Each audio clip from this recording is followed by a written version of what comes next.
Saudara, kita ke informasi pertama di Kompas Petang. Kereta Wahana Halilintar yang berada di kawasan Dunia Fantasi Ancol, Jakarta Utara berhenti mendadak ketika rangkaian halilintar tengah menanjak. Serem banget, disuruh turun dong. Disuruh turun. Bayangin berhenti tengah jalan.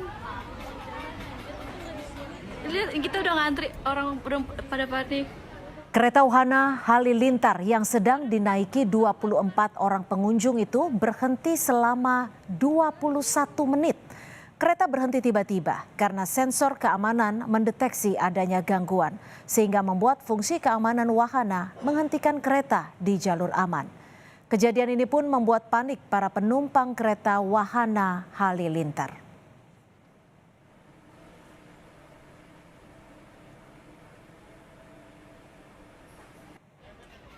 Serem banget, disuruh turun dong.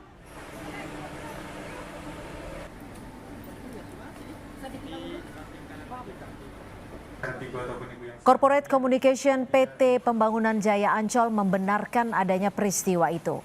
Menurut pihak Ancol, kejadian itu disebabkan oleh sistem keamanan yang mendeteksi adanya kesalahan. Melihat kejadian itu, sejumlah operator wahana halilintar langsung melakukan evakuasi terhadap pengunjung yang masih berada di atas dan diarahkan ke tangga darurat.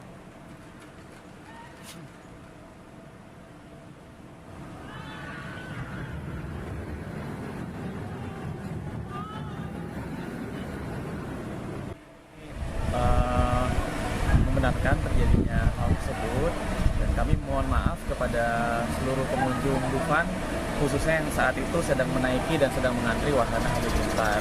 Namun kami pastikan bahwa sistem keamanan wahana halilintar itu berfungsi kepada pengunjung yang berada di dalam kereta, menurunkan melalui jalur khusus atau tangga khusus evakuasi ya, dan tim petugas maintenance atau pemeliharaan juga melakukan pengecekan mengenai adanya hal tersebut, dan alhamdulillah di jam sekitar 14.21 atau sekitar setengah 3 ya, itu wahana sudah bisa beroperasi kembali.